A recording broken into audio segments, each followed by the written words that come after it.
जैसा हमने last part में देखा था, जैक ने एक स्पिरिट क्रिएचर को अपना बना लिया था और वो उसे समन करके उसकी पावर भी टेस्ट करता है। लेकिन जैक को लग रहा था कि उसकी स्पिरिट क्रिएचर काफी कमजोर है, पर ऐसा नहीं था, क्योंकि आखिर में हम देखते हैं वो जैक की स्पिरिट क्रिएचर यान लू अकेले ही पूरी स्केलेटन आर्मी से फाइट कर रही थी।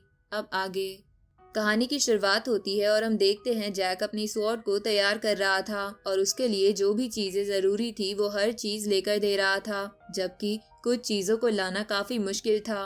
फिर भी जैक कैसे भी करके सब इकट्ठा कर रहा था। अब शॉपकीपर जैक की लाई सभी चीजों का इस्तेमाल करके उस स्वॉर्ड पर बहुत सारे फॉर्मेशन लगा देता है, जिससे अब वो स्वॉर्ड पहले से ज्यादा स्ट्रॉन्ग और जैक के लायक बन चुकी थी। पर अब जैक भी इतना खुश नहीं था, इसलिए वो खुद आगे आता है और उस स्वॉर्ड पर नई फॉर्मेशन लगाने लगता है। ये देखकर शॉपकीपर जैक से ऐसा ना करने की कहता है, क्योंकि अगर स्वॉर्ड पर ज़रूरत से ज़्यादा फॉर्मेशन लगाए जाएंगे तो वो ब्लास्ट भी हो सकती है, और वो ब्लास्ट इतना खतरनाक होगा कि उसकी पूरी शॉप खत्म हो जाएगी। पर जैक अब भी नहीं मानता और अपने फॉर्मेशन का इस्तेमाल करता रहता है। कुछ ही देर में जैक स्वॉर्ड पर 9 लेयर ब्लेजिंग फ्लेम फॉर्मेशन को लगाकर तैयार कर देता है। ये देखकर शॉपकीपर भी हैरान था जैक ने ये कैसे किया। जैक का काम खत्म हो जाता है और शॉपकीपर जैक की तारीफ करने लगता है, क्योंकि अब वो स्वॉर्ड इतनी स्ट्रांग बन चुकी थी कि उसका सही से इस्तेमाल किया गया तो मास्टर्स तक को इसे चैलेंज किया जा सकता है। फिर हम देखते हैं जैक ने अपने लिए कुछ सिल्वर ब्लेड्स भी बनवाए थे और जैक उन पे भी कुछ काफ़ी स्ट्रॉन्ग फॉर्मेशंस का इस्तेमाल करता है। सीन शिफ्ट होता है और हम देखते हैं जैक अपनी नई स्वॉर्ड की पावर टेस्ट करने आया था और वो सिर्फ एक स्लैश अटैक से काफ़ी बड़ी चट्टान काफ़ी आसानी से काट देता है। तभी वहाँ ज़ुयान नाम का एक डिसिपल आ जाता है जो कहता है ये स्वॉर्ड तो काफ़ी अच्छी है, इसे तो मेरे पास होना चाहिए। पर जैक कहता है वो इस स्वॉर्ड को बेच नहीं रहा और ये कहकर जैक जाने लगता है। पर ज़ुयान का मन उस स्वॉर्ड पर आ चुका था और वो जैक के सामने आ जाता है और जैक से पूछता है उसे पता भी है कि वो कौन है। तभी शॉपकीपर बीच में आ जाता है और ज़ुयान को शांत होने की कहता है और जैक को बताता है कि ज़ुयान सेकंड रैंक का डिसिपल है और वो क्लास बी के टॉप 50 में से एक है। शॉपकीपर अपनी मीठी बातों से ज़ुयान को शांत करने की कोशिश करता है और बताता है उसके पास इसी तरह की और भी कई स्वॉर्ड्स रखी है, तो उसे इस वाले की ज़रूरत नहीं। पर ज़ुयान गुस्से में शॉपकीपर के लात मारकर उसे दूर कर देता है। तभी जैक की नज़र ज़ुयान के पीछे खड़े एक डिसिपल पर जाती है और वो उसे देखते ही समझ जाता है कि ये वही जंगल वाला आदमी है। फिर जैक ज़ुयान से कहता है कि वो उसके बारे में कुछ नहीं जानता और जानना भी नहीं चाहता। ये सुनकर ज़ुयान को काफ़ी गुस्सा आ जाता है और वो सीधा जैक पर अटैक कर देता है। पर जैक ज़ुयान का अटैक रोकता है और उसे पीछे भी धकेल देता है। ये देखकर ज़ुयान अपनी स्वॉर्ड निकाल लेता है और वापस जैक पर अटैक करता है। जैक भी अपनी स्वॉर्ड से अटैक रोकता है और दूर जाकर अपनी ब्लेड से अटैक करता है, पर ज़ुयान शील्ड की मदद से बच जाता है। ज़ुयान और जैक के बीच पूरी पावर के साथ लड़ाई शुरू हो जाती है और दोनों एक दूसरे पर काफ़ी स्ट्रॉन्ग अटैक्स करने लगते हैं। पर तभी ज़ुयान पीछे हो जाता है और अपनी स्वॉर्ड को काफ़ी बड़ी कर लेता है और उससे जैक पर काफ़ी ज़्यादा स्ट्रॉन्ग अटैक करता है।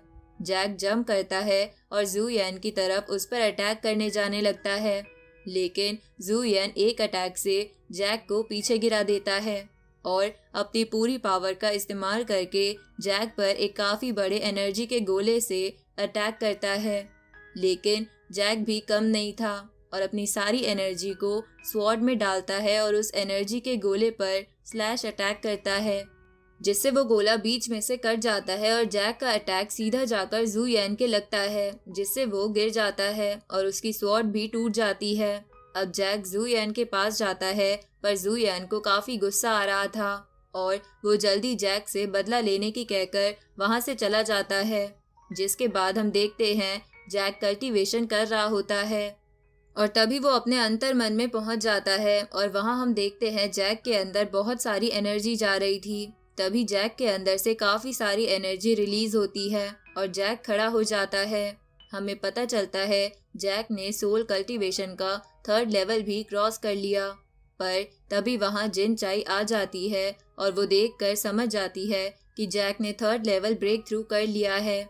जैक को समझ नहीं आ रहा था कि जिन चाई वहां क्या करने आई है, इसलिए वो वहां से भागने लगता है।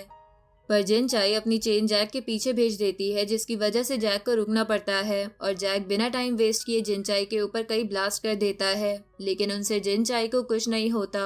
अब जैक हर तरकीब का इस्तेमाल कर रहा था, पर जिन चाई को किसी चीज से कोई फर्क नहीं पड़ रहा था। तो जैक अपनी ब्लेड्स हवा में फेंकता है और वो ब्लेड्स जिन चाई की तरफ आने लगते हैं। जिन चाई उन ब्लेड्स को खत्म करने में थोड़ी बिजी हो जाती है। इसी मौके का फायदा उठाकर जैक काफी स्पीड से जिन चाई को मारने बढ़ता है, पर लास्ट मोमेंट पर जिन चाई की नजर जैक पर पड़ जाती है और वो अपनी शील्ड से जैक को रोक लेती है।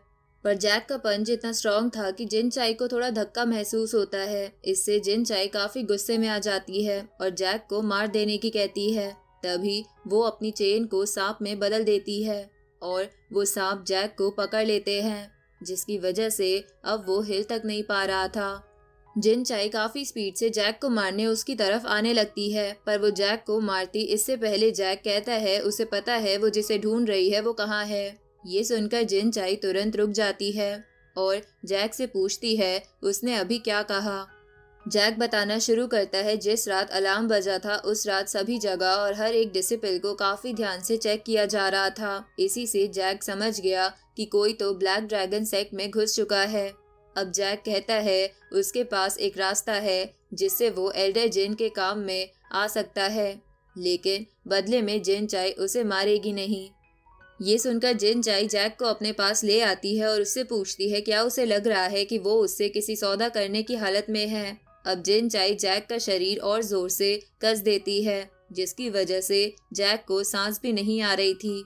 इससे पहले जैक मरता या बेहोश होता, जिन चाई जैक को छोड़ देती है और बताने को कहती है उसे क्या पता है। जैक बताता है जिस रात अलार्म बजा उसके बाद वो फॉरेस्ट में गया था और उसे एक अनजान इंसान या इंसान जैसा कुछ दिखा। इसके बाद जैक ने एक स्पेशल सैंड खरीदी जिससे किसी को भी ट्रैक किया जा सकता है, और जब आज उसे वो इंसान दिखा जैक ने उसके ऊपर वो स्पेशल सैंड डाल दी। अब जैक कहता है सिर्फ वही उस इंसान को ट्रैक कर सकता है और बदले में वो चाहता है कि जिन चाई उसे कभी भी मारने वापस ना आए। जिन चाई ये बात कभी नहीं मानती, पर शर्त मानने के अलावा उसके पास कोई दूसरा रास्ता नहीं था, इसलिए वो हाँ कर देती है। जिसके बाद हम देखते हैं दोनों साथ में उस बंदे के पास जा रहे थे। रास्ते में जैक जिन चाई से पूछता है कि असल में वो इंसान की तरह दिखने वाला है कौन। जिन चाई जैक को बता देती है कि वो बारबेरियन ट्राइब से आया है। ये सुनकर जैक हैरान हो जाता है। तभी हम देखते हैं कुछ लोग सोल्जर्स को काफी बुरी तरह से मार रहे हैं। साथ ही हम देखते हैं ब्लैक ड्रैगन सेक्ट के बाहर पूरी आर्मी अटैक करने के लिए तैयार खड़ी थी। इधर जैक सवाल कर रहा था कि उसने बारबेरियन के बारे में पढ़ा है, पर वो तो साइज में काफी बड़े होते हैं और जिसका वो पीछा कर रहा है वो तो काफी हद तक इंसान जैसा है। जिन चाई बताती है वो हाफ बारबेरियन और हाफ ह्यूमन है। वो एक औरत के पेट से जन्मा बारबेरियन है, इसलिए वो आसानी से उस सील से निकल सकते हैं जिसे 3 किंगडम्स और 7 सेक्ट्स ने मिलकर बनाया था। जैक पूछता है अगर वो हाफ बारबेरियन है तो क्या वो बारबेरियंस के लिए लॉयल रहेंगे। जिन चाई बताती है कि ऐसे हाफ बारबेरियंस को बिल्कुल इज्जत नहीं मिलती और प्योर बारबेरियंस उन्हें काफी परेशान भी करते हैं, लेकिन इन हाफ बारबेरियंस को लगता है कि ये सब उनके अंदर जो ह्यूमन ब्लड है उसकी वजह से होता है, इसलिए वो प्योर बारबेरियन से भी ज्यादा ह्यूमंस को हेट करते हैं। अब वो दोनों उस जगह आ जाते हैं जहाँ मास्टर जिन है और जिन चाई बताती है ये बिल्कुल अच्छी बात नहीं है क्योंकि मास्टर जिन अब भी पूरी तरह से रिकवर नहीं हुए हैं। तभी हम देखते हैं कई सारे बारबेरियंस ब्लैक ड्रैगन सेक्ट में सोल्जर्स और डिसिपल्स को मार रहे थे, लेकिन तभी वहाँ मास्टर अपने कुछ साथियों के साथ आ जाते हैं और ये चीज जिन चाई भी देख लेती है और समझ जाती है अब वो बारबेरियंस कुछ नहीं कर पाएंगे। लेकिन अब भी जैक दूसरा रास्ता बता रहा था, मतलब हो ना हो बारबेरियंस का कोई दूसरा प्लान जरूर है। तभी थोड़ा सोचने पर उन्हें समझ आता है जरूर कुछ बारबेरियंस हेवन सप्रेसिंग टावर पर अटैक करने जरूर जा रहे होंगे। क्योंकि वहां से 7 सेक्ट ने सील लगाई थी जो बारबेरियन को इंसान की दुनिया में आने से रोकती है, और अगर वो टूट गई तो काफी मुश्किल हो सकती है। जैक और जिन चाई जल्दी से उस टावर पर जाने लगते हैं। मास्टर्स उन बारबेरियन से फाइट कर रहे होते हैं और वो समझ जाते हैं कि उनका प्लान सील को तोड़ना है, और सभी बारबेरियंस ने पहले से पावर एनहेंस करने वाली पिल खाई है। इसलिए मास्टर सभी डिसिपल्स को ऑर्डर देते हैं कि वो सील को मजबूत रखने के लिए काम करे।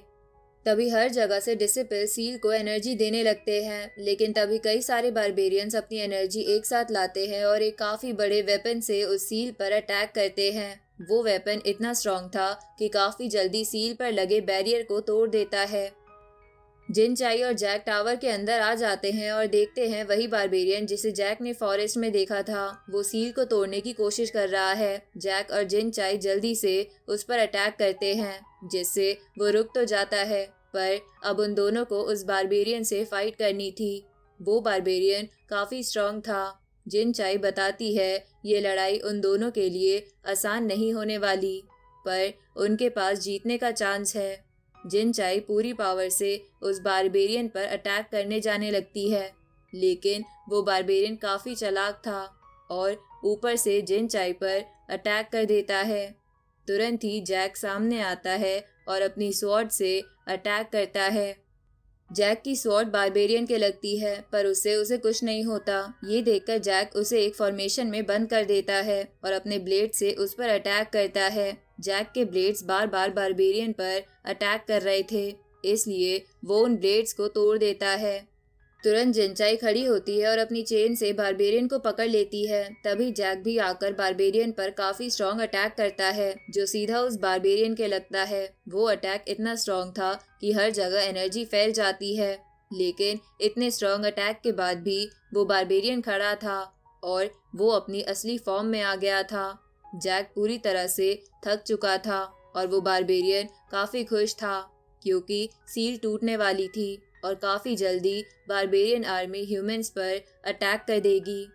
पर जिन चाई उस बारबेरियन को चुप होने की कहती है और फिर से अपनी चेन से काफी बड़ा सांप बना लेती है। जिन चाई उसकी मदद से बारबेरियन पर अटैक करती है और उससे उसे काफी देर के लिए रोक भी देती है, पर वो बारबेरियन बहुत ज्यादा स्ट्रॉन्ग था और जिन चाई की चेन तोड़ देता है, जिसकी वजह से जिन चाई जैक के पास आकर गिरती है। अब वो बारबेरियन उनके पास आ रहा था और जैक को यकीन नहीं हो रहा था कि वो यहाँ ऐसे मरने वाला है। जैक को अभी नहीं मरना था, उसके कई काम अधूरे थे। तभी अपने आप समनिंग फॉर्मेशन एक्टिवेट हो जाता है और येन लू अपनी काफी बड़ी स्वॉर्ड के साथ उनके सामने आ जाती है। बारबेरियन येन लू की तरफ भागते हुए आने लगता है, पर वो सिर्फ एक अटैक करती है और वो अटैक इतना स्ट्रॉन्ग था कि बारबेरियन सीधा जाकर काफी जोर से दीवार से टकराता है। बारबेरियन येन लू पर फिर अटैक करने लगता है, पर वो काफी आसानी से उसके हर अटैक से बच रही थी और बारबेरियन को काफी बुरी तरह से मारती भी है, जिससे बारबेरियन काफी घायल हो जाता है। पर तभी येन लू गायब हो जाती है। तभी जैक और जिन चाई सील को बचाने के लिए उसकी तरफ भागने लगते हैं, पर उनके पहुंचने से पहले सील का बैरियर टूट जाता है। वो बारबेरियन अपने वेपन से सील को तोड़ने के लिए उस पर अटैक करता है, लेकिन उसका वेपन रुक जाता है, क्योंकि सेक्ट मास्टर ने सील प्रोटेक्ट करने के लिए एक लास्ट प्रोटेक्शन भी लगाई थी। बारबेरियन काफी कमजोर हो गया था, पर फिर भी वो खड़ा होता है और सील की तरफ जाने लगता है। वो बारबेरियन सील तोड़ने के लिए खुद को ब्लास्ट करने लगता है। जैक उसे रोकने के लिए उस पर अटैक करता है, पर कुछ नहीं होता। वो बारबेरियन ब्लास्ट हो जाता है। जिन चाई जैक को बचाकर कहीं और ले जाती है और हम देखते हैं उस ब्लास्ट से टावर टूट जाता है और सील भी खुलने लगती है। हर जगह मार काट होने लगती है, पर बारबेरियंस को रोकने के लिए सोल्जर्स भी मौजूद थे। सभी मास्टर्स को इशारा करके बता दिया जाता है कि सील टूट चुकी है। मास्टर जिन सभी इंसानों को बचाने के लिए तैयार थे और कहते हैं एक बार फिर बर्बादी को रोकने के लिए 3 किंगडम्स और 7 सेक्ट्स को एक होना होगा।